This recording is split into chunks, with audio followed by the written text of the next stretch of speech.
Hello, I'm Ronnie Eldridge. Welcome to Eldridge & Company.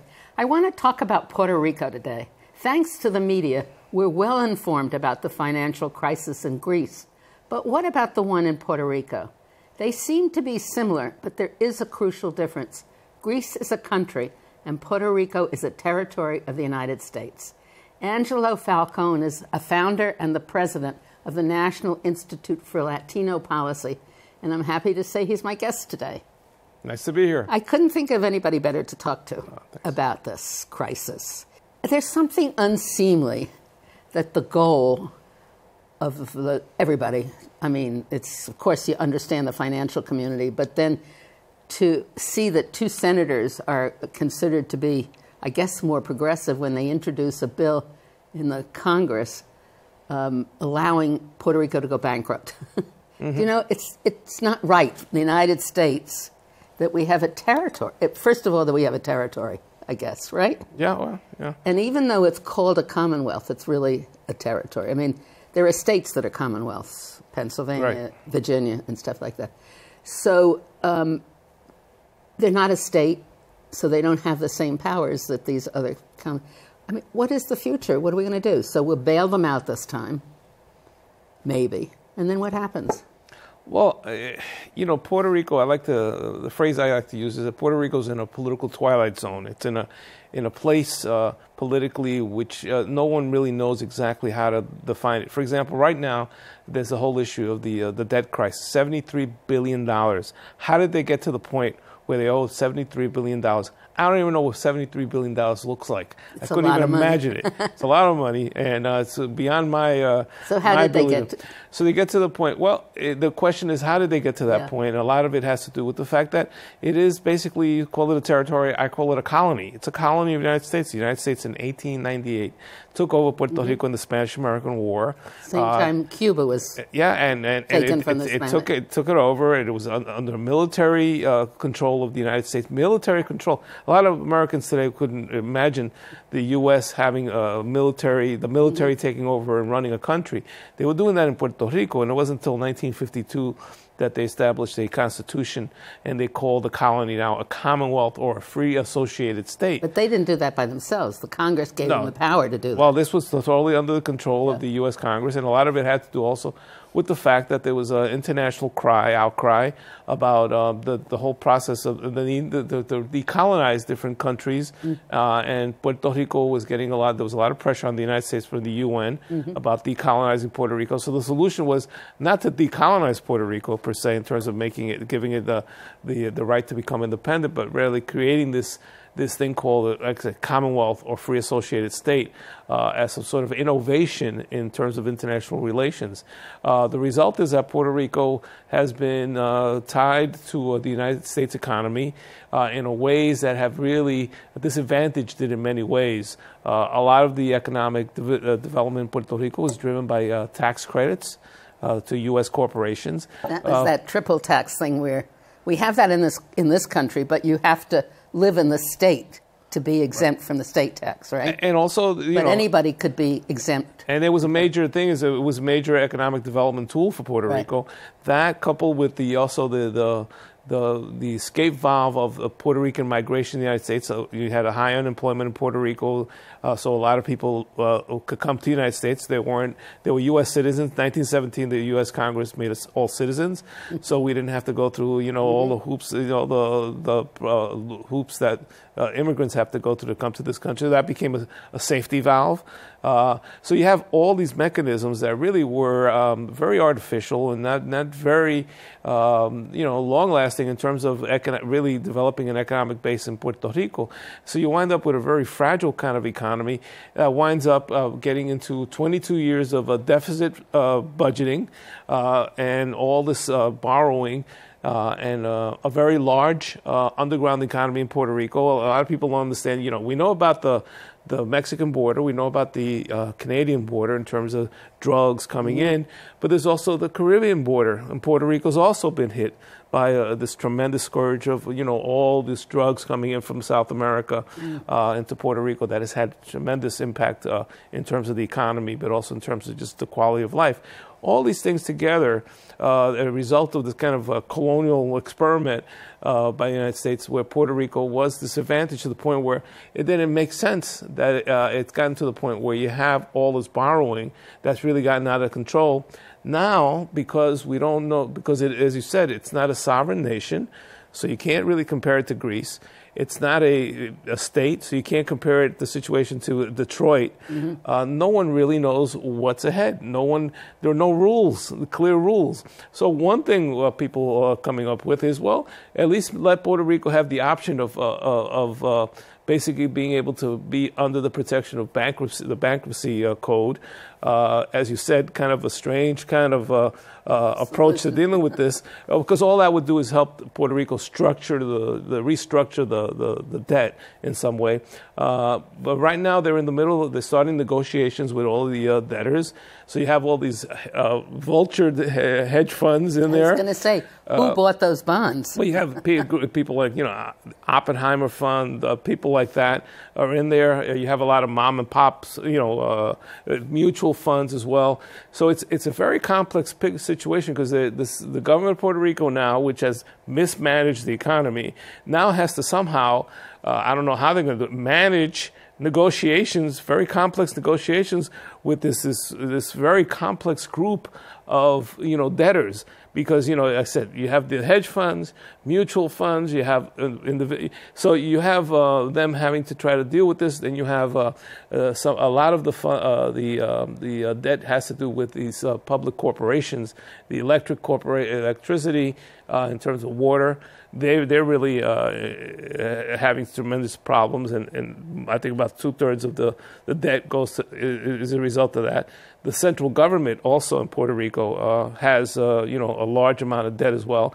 Their problem is that debt to the central government is a general obligation debt, which is protected by the Constitution of Puerto Rico. They have to pay that. They can't be talking about restructuring that. So it's a mess. Nobody knows exactly. And then on top of that, because I know you like, I think you're interested in politics a little bit. Next year is a gubernatorial election in Puerto Rico. So the resident commissioner, the guy who's been promoting the idea of trying to get the Congress to support the idea of having Puerto Rico be eligible to be under the bankruptcy. You said the resident commissioner. Is that the governor? No, the resident. Puerto Rico sends one person to the Congress, a non-voting member. It's called a resident commissioner. Virgin Islands, for example, sends that they call a delegate. D.C. as a delegate. So that person basically supports the statehood position of Puerto Rico. He's the one that's been really pushing that bankruptcy idea. Which is supported in Puerto Rico, by the way, because people, they just don't have they need the tools. So and this guy is the guy he's planning to run for governor against the current party, which is the Commonwealth Party in Puerto Rico, which is the one that's overseeing this whole debt crisis. So it's next year you have this major election for governor. So on top of the complications of this debt restructuring negotiations, you have the politics of a very polarized politics that's kind of involved the issue of statehood versus statehood, the Commonwealth status. Then on top of that, the White House allocated $2.5 billion to Puerto Rico on top of everything, so they would have a plebiscite next year on the status question as well. So the whole debate about how do you structure a plebiscite discussion. Some people saying, look, with the kind of crisis you have in Puerto Rico, this is a time to really basically acknowledge that the Commonwealth status is not working. So really the decision should be between independence and statehood. Forget about this in-the-middle type of thing. But the problem we have is that the group that runs the government now in Puerto Rico is that Commonwealth option. So there's a whole debate about how do you even raise the question of status to the people of Puerto Rico. So there's going to be a whole debate about the definitions. Who do you include? Do you talk about statehood? 3 things, right? 3 things or just 2 things? 2 things. Here in New York, Jose Serrano, the congressman from the Bronx, supports statehood, and he believes that the Commonwealth status is what he calls the colonial status. It shouldn't be an option. Nidia Velasquez, who's also a congresswoman, supports the Popular Democratic Party, the Commonwealth Party, so she believes it should be included. So that just to give you an idea of the kind of complications politically. And then the poor people of Puerto Rico somehow have to make sense of all of this stuff. And they just get poorer and poorer. They get poorer and poorer. They have to appeal to the U.S. Congress, but they only have one non-voting member. They have to then rely on the Puerto Ricans here because we have basically 4 Puerto Ricans that are full members of the Congress. You have Nidia Velázquez, Jose Serrano, Gutierrez, who's from Chicago, and then you have Labrador, who's from Idaho, who's a Republican, Puerto Rican Republican. What does Gutierrez support, do you know? Well, the way I understand it is he's very supportive of independence of Puerto Rico. So you have the three with the 3 positions represented there. And again, very difficult to get a consensus. Well, how can the Commonwealth Party succeed in an election when one of the reasons they're in such trouble is that they are a Commonwealth? Well, the problem we have is with this debt problem, how does anybody who's got this on their record survive politically? I mean, the current governor, as far as I can tell, is dead in the water politically. I think they are going to lose. So that's a big problem. It has not, without even getting into the question of the viability of the Commonwealth status, it's just, he's the guy who's overseeing this $73 billion debt. Yeah. So, and then he's going to, obviously, the pressure. We look at the situation in Greece. The debtors are going to be asking all sorts of things of the government of Puerto Rico to reform. They're talking about dropping the minimum wage in Puerto Rico. The things that they're talking about are so, first of all, we have to say, the population on the island is what, about 3.5 million? 3.5 million, yeah. And that almost 5 million or more than 5 million are leaving the island. And it's in Puerto Rico, the population in Puerto Rico has been dropping because so many people have been leaving the island. And the birth rate is lower? The birth rate's lower. So the population is older? Yeah, it's an older population. People are leaving for jobs? And it's that kind of classic problem we've seen in Japan and other countries where the population is getting older, the services, that population is going to need more services. The younger people, working age people are, leaving or not, it's not growing fast enough. So it's that kind of classic thing. Then on top of that, we're talking about all sorts of what they call reforms, the infrastructure, which is they're going to probably want to privatize, sell off property, government properties. In Puerto Rico, it's also hard to compare Puerto Rico to a state because of the United States, because Puerto Rico, the government's very centralized. It's very centralized, and it's kind of situation where in Puerto Rico, the way that they've structured the government, they have 78 municipalities.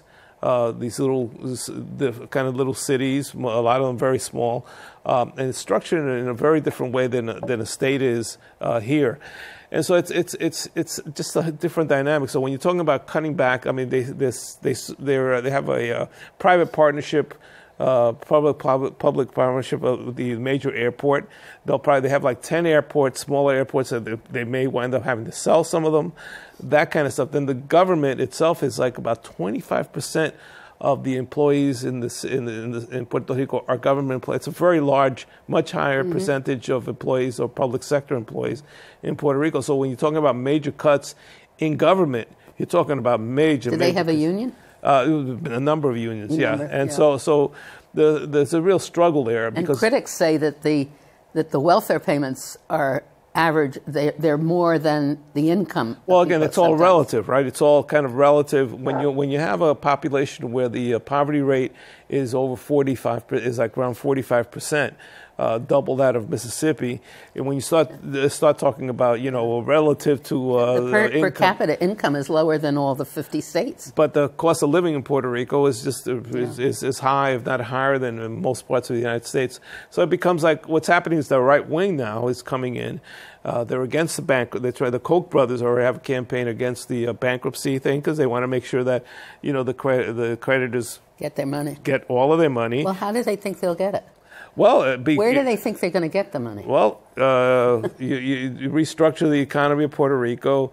You turn Puerto Rico back into a low-wage country, a third-world country. Yes, they want to lower the minimum wage. And then what you do is you create a situation in Puerto Rico where American corporations get tax breaks, low-wage workers get all these things, and that is going to be seen as the fueling economic development of Puerto Rico. That'll generate more tax revenues, et cetera, et cetera. And they may restructure the loans over a longer period of time, but get all their money back. So, I mean, that's the image. Incredible future, isn't it? Well, that's the problem. I don't know. Nobody knows exactly what's going to happen, and by all these scenarios, it's like the idea of Puerto Rico as a colony becomes even more stark, because you're really talking about getting rid of the illusion that you have this Commonwealth, free associated state that's prospering under this American rule.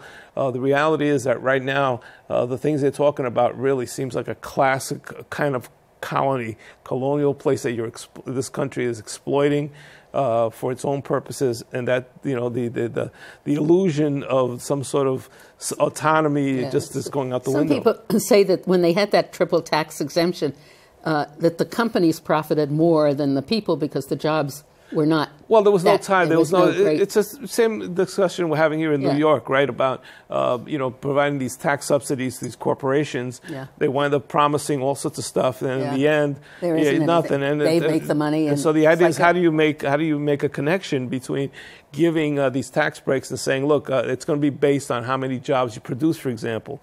It's like the 421. The 421. Exactly. I was going to say that. Yeah. It's just like a big real estate developer building a luxury tower and getting tax abatement, right? With no requirements at all. Right. Yeah. It's interesting. The Puerto Ricans are discriminated against. I mean, the country, the Medicaid is low. What's happening with the Medicaid on the island? It's less money. Yeah, well, they pay the money into right? But what's going on is that even though the Medicaid payments are increasing in the states, in Puerto Rico they're making an adjustment to lower it, and that's created a whole debate. But that's been the general pattern in Puerto Rico. It's always been a big battle, and usually Puerto Ricans from the states, we wind up, because we have the representatives in Congress fighting for Puerto Rico for some sort of parity with federal government programs. The people in Puerto Rico are U.S. citizens, but every time there's some sort of government program, federal program, Puerto Rico winds up getting less money than anybody else, and we have to always fight. So Puerto Rico, because it doesn't have a delegation in the Congress, for example, they spend a lot of money on lobbyists. It's a very elaborate group of lobbyists that lobby the Congress for Puerto Rico, and that's been the only way. But there's no cohesion between the different groups, is there? Well, you have that division. Do they come together on economic issues? Well, not really. I mean, the statehood party, you could argue the statehood party has traditionally been aligned with the Republican Party, and their arguments have been the kind of Republican arguments we hear here in terms of smaller government and all that. You could argue that a lot of problems you see in Puerto Rico today have to do with the fact that the Republican formula has actually worked in Puerto Rico from the point of view that they've been able to attack government. They've been able to, for example, the 936 program, the tax subsidy program, which seemed to have been working to a certain degree for Puerto Rico, was eliminated a number of years ago, thanks to the statehood party that said we want Puerto Rico to be treated like one of the states. So you wind up with a Republican program that winds up also being the basis of a lot of the problems that Puerto Rico has today. So a lot of the reforms that are being, I'm sure, going to be called for by the debtors actually sound very much like what the Republican Party puts out for the United States and for Puerto Rico. So let's talk a little bit about the politics. If you live on the island, you cannot vote in national elections, right? Although you're a citizen. If you move to Florida, New York, wherever you want to do, you can vote. Sure, because you're automatically a U.S. citizen, so it's just a residency. You just have to follow local residency things. Right. And then in this election, there's so much about the Latino vote, the importance of the Latino vote. So how does that help the future of Puerto Rico? Does it help? Well, the way it helps is, since Puerto Rico doesn't have the direct influence in the Congress, but yet the Congress is ultimately the one that decides on what's going to happen in Puerto Rico, all of a sudden the importance of the what they call the Puerto Rican diaspora becomes important. The 5 million Puerto Ricans here, as I said, we have 4 representatives in the Congress, voting members, and also there's been a tremendous growth in the Puerto Rican population in Florida, which is a major battleground state. So that at one point, Florida was dominated in terms of the Latino vote by the Cuban vote, which was very Republican. Rican. Now the large influx of Puerto Ricans has kind of created a different dynamic where all of a sudden the Puerto Rican vote becomes very important in terms of national presidential elections. The rest of the Puerto Rican population in places like New York and Chicago, in those states, these are, basically Democratic states, safe states for the Democrats. So there's really not as much play there. But Florida is very interesting. And so I think there's going to be a lot of resources put into Florida in terms of trying to mobilize the Puerto Rican vote and putting pressure on the candidates in terms of, going So after at the same time that you have this important election next year, you also have the presidential elections. That's right. So, that's right. And the congressional elections, too. Yeah. And the parties don't match up.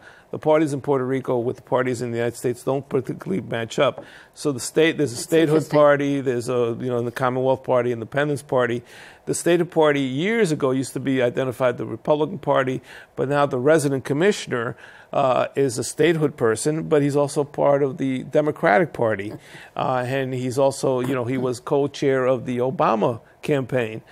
So that's kind of changed. So it's not, there aren't the, you can't, there isn't an equivalency in terms of the parties and their relationship to the whole status issue. And is there consistency to the parties in Puerto Rico? Yeah, well, there has been. There's been a tremendous growth, I think, in support for statehood, for example. Been able to really get a majority of the vote.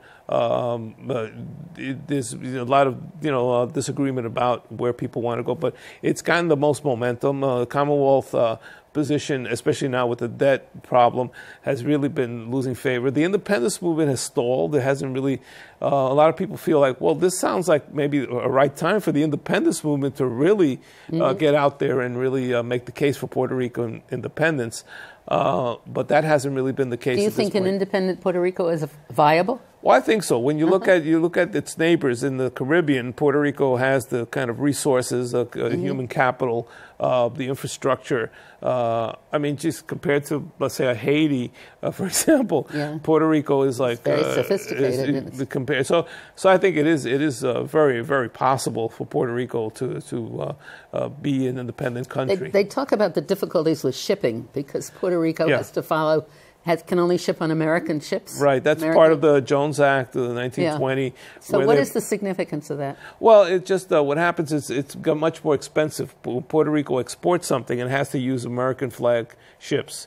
It's much more expensive. It also doesn't allow Puerto Rico to kind of negotiate with other countries in terms of shipping, in terms of also commercial kind of agreements. You're kind of trapped in there. And there are also all these jobs that the American shipping industry has that Puerto Rico really doesn't have access to. So some people want, part of what some people are saying is let's exempt Puerto Rico from that, so that Puerto Rico can then open that whole area up. They've done that with, for example, with cruise ships. Puerto Rico now got an exemption so that cruise ships don't have to be American cruise ships, and that's created the tourist industry used to be a major thing. Is it still? No, Puerto Rico hasn't really been able to develop it, and there's a big concern now because, ironically, the opening up of relations with Cuba raises questions about competition for Puerto Rico in terms of tourism, also the Dominican Republic as well. The Dominican Republic has done much better in terms of bringing tourists than Puerto Rico has. So Puerto Rico can be fairly expensive, and I think they just haven't been able to develop that part of the economy to the point where it really could be much more important to the and then with all these issues of the debt problem, the problems with also crime in Puerto Rico, the drug problem. All kinds of things as well don't help. I mean, you see, you pick up the New York Times, they're having, problems of rationing water in Puerto Rico. It's not the kind of thing that I think really encourages tourists. There's so many other things I want to ask you, but we're coming to the end of this program. Are you optimistic that there will be a plebiscite, that there will come to some agreement about what the choices are going to be? No, I'm not. I'm very pessimistic. I really think we're going to keep on and on with this ongoing debate, this loop that doesn't go anywhere politically. The United States doesn't seem to care that much about Puerto Rico.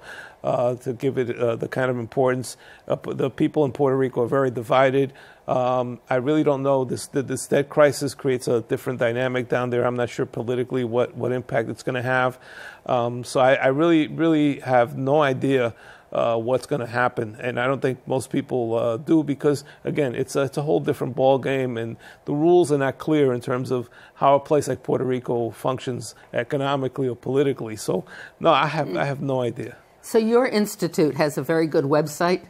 What's the address? Well, you could reach us at it's www.latinopolicy.org. And will it keep us up to date on what's happening? Well, we try as best as we can. It's kind of like a little overstuffed website. It's a little website with a lot of information. I think people find a lot of interesting things. So we have a big challenge ahead of us if those of us who are concerned about the future of Puerto Rico. Yeah, and I think for New York as well, because the Puerto Rican population here is very large, and it's very tied. The future of Puerto Ricans here is very much, and parts of New York, a big part of New York is tied to what's happening in Puerto Rico as well. So it's yeah. And they're interested, I hope. Yeah, well, I think so. I mean, I wish the media was much more interested in New York, on Puerto Rico, because I think there's a lot of things that are important to the community here. But I think generally there's a feeling that the Puerto Rican population really is not really on people's minds very much anymore. The issue with the Latinos is immigration. Yeah. The Puerto Ricans don't quite fit into that. They're not immigrants. Yeah. So if you're interested in the future of Puerto Rico, people should start writing letters to the editors and making some noise, right? Exactly. Thank you so much, Angelo Falcone. Thank you. As usual, it's always a pleasure, and I always learn a lot.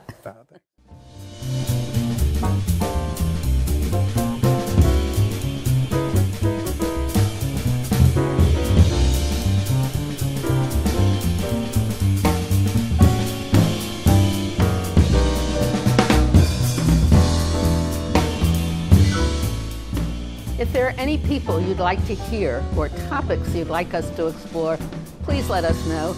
You can write to me at CUNY TV, 365 Fifth Avenue, New York, New York 10016, or you can go to the website at CUNY.tv and click on Contact Us. I'd look forward to hearing from you. Thank you.